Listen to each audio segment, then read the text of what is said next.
जय महाराष्ट्र. मी रुजुता लुकतुके. आपण पाहताय स्पोर्ट्स 20. या पुढच्या काही मिनिटातच आपण जागतिक स्तरावरच्या आणि भारतातल्या महत्त्वाच्या क्रीडा घडामोडींचा आढावा घेणार आहोत.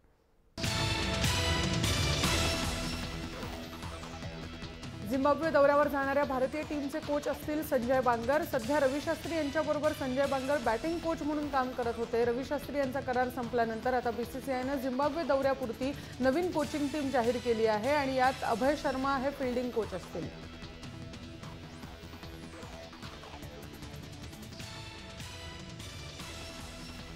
आयपीएलच्या 9व्या हंगामाची फायनल सनरायझर्स हैदराबाद आणि बंगळुरू यांच्या दरम्यान होणार हे आता स्पष्ट झालंय. यासाठी हैदराबाद टीमनं गुजरातचा 4 विकेट्सनी काल पराभव केला.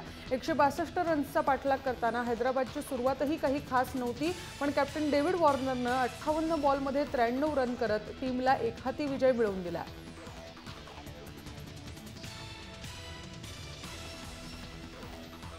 रविवारचा दिवस आयपीएल फायनलचा आहे आणि त्यासाठी हैदराबाद टीमची रणनीती ठरलेली आहे. कॅप्टन वॉर्नरनं आपलं लक्ष विराट कोहलीवर असणार हे स्पष्ट केलंय. फायनलमध्ये प्रवेश मिळाल्यावर वॉर्नरनं लागलीच फायनलची मोर्चे बांधणीही सुरू केली आहे. गेम प्लॅन महत्त्वाचा असेल असं वॉर्नरला वाटतंय.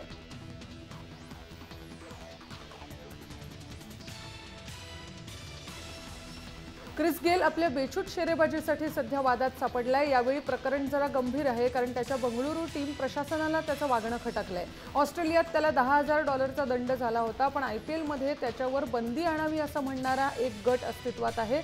स्वतः आयपीएलचे अध्यक्ष राजीव शुक्ला बंगळुरू टीमशी गेलविषयी बोलणार आहेत.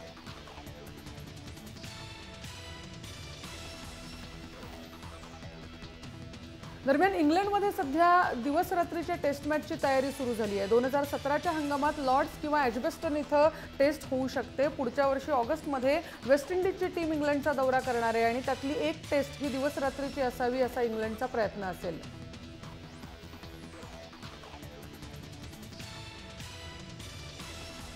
फ्रेंच ओपनमध्ये काल नदालच्या फॅन्सना मोठा धक्का बसलाय. मनगटाच्या दुखापतीमुळे नदालनं स्पर्धेतून माघार घेतली आहे. नदाल डावखुरा आहे आणि नेमकं त्याचं डावं मनगट दुखावलंय. खेळत राहिलो तर मनगट फ्रॅक्चर होण्याचा धोका आहे असं त्यानं जड अंतःकरणानं मीडियाला सांगितलं. अर्थात आपण लगेच निवृत्त होणार नाही हेही त्यानं लगेच स्पष्ट केलं.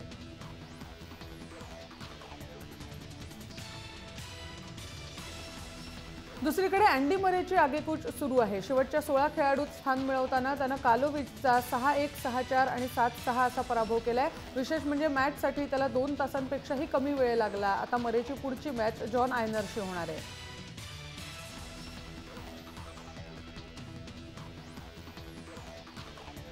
तिसरा सीडेड स्टॅनिस्लास वॉवरिंकाचाही अंतिम 16मध्ये प्रवेश झालाय. फ्रान्सच्या जेरेमी चार्डीचा त्यानं 6-4, 6-3 आणि 7-5 असा पराभव केला. वॉवरिंकाचा क्ले कोर्टवरचा फॉर्म सध्या चांगला आहे आणि पुढच्या मॅचमध्ये त्याची गाठ विक्टर ट्रायोकीशी होणार आहे.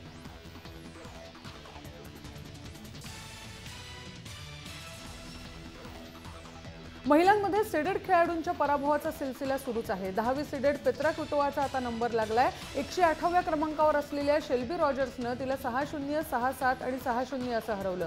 क्विटोवानं मॅचमध्ये तब्बल 36 नाहक चुका केल्या.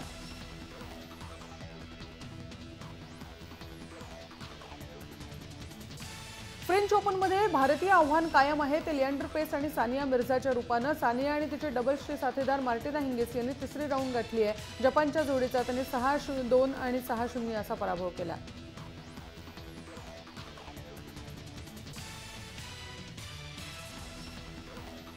फ्रान्सिस्को स्किओनीला यंदा पहिल्याच राऊंडमध्ये पराभव पत्करावा लागला, पण तिला खरं दुःख झालं जेव्हा ती हरल्यावर आयोजकांनी ही तिची शेवटची मॅच असल्याचं स्वतःच जाहीर करून टाकलं. 36 वर्षांची स्किओनी त्यामुळे गडबडली आणि मीडियाशी मॅच नंतर बोलताना ती भडकलीच. आपण अजून खेळणार असल्याचं तिनं स्पष्ट केलं.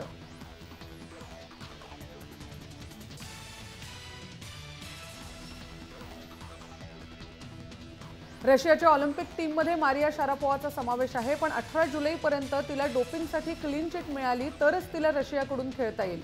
डोपिंग प्रकरणाची सुनावणी सध्या आंतरराष्ट्रीय टेनिस फेडरेशन समोर सुरू आहे.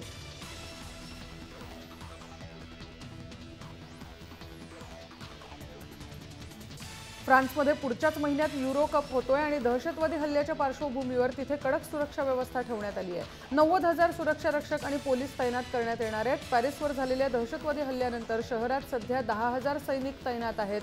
10 जूनला युरो कप सुरू होतोय.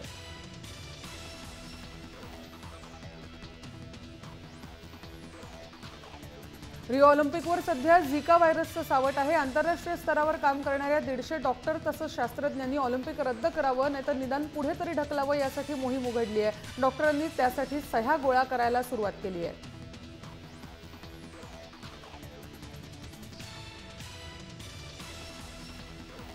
प्रोफेशनल बॉक्सर्सनी ऑलिम्पिकमध्ये खेळावं यासाठी बॉक्सिंग संघटना प्रयत्न करते, पण हा निर्णय मूर्खपणाचा आहे असं माईक टायसनला वाटतंय. व्यावसायिक आणि हौशी बॉक्सिंगमध्ये फरक आहे. हौशी बॉक्सिंग वेळेच्या मर्यादेत पार पडतं. अशावेळी जलद बॉक्सिंग खेळावं लागतं आणि वेगवान बॉक्सिंगची सवय प्रो बॉक्सर्सना नाही असं त्याला वाटतंय.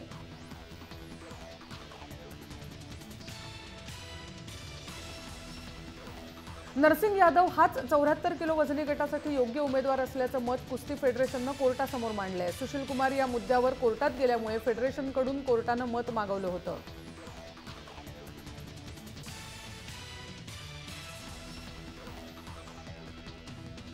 भारताच्या ज्योत्सना चिन्नप्पानं स्क्वॉशच्या फायनलमध्ये धडक दिली आहे. त्यासाठी तिनं अव्वल मानांकित खेळाडूचा खात्मा केला. हाँगकाँगच्या अॅनीचा तिनं 5 गेम नंतर पराभव केला.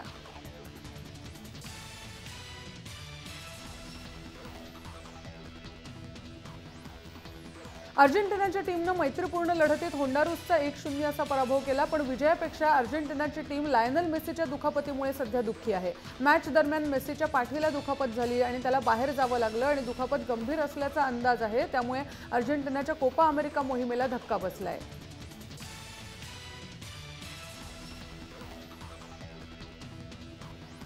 भूतकाळातली 3 वर्ष मी विसरण्याचा प्रयत्न करतोय. आता मला बलाढ्य क्लबची जबाबदारी मिळाली आहे आणि फक्त जिंकायचंय असे उद्गार काढलेत मँचेस्टर युनायटेडच्या मॅनेजरपदी वर्णी लागलेल्या जोस मरिनो यांनी. बलाढ्य क्लब्स हे सर्वोत्तम मॅनेजरसाठीच असतात आणि मी ही जबाबदारी पेलण्यासाठी सज्ज झालोय असं ते म्हणतात.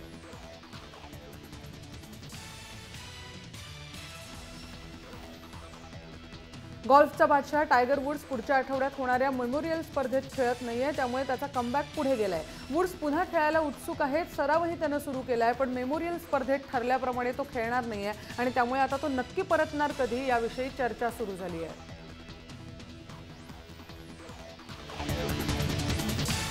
आणि या बातमीसह स्पोर्ट्स 20 मध्ये इथेच थांबतोय. तुम्ही पाहत रहा जय महाराष्ट्र, थेट अचूक बिनधास्त.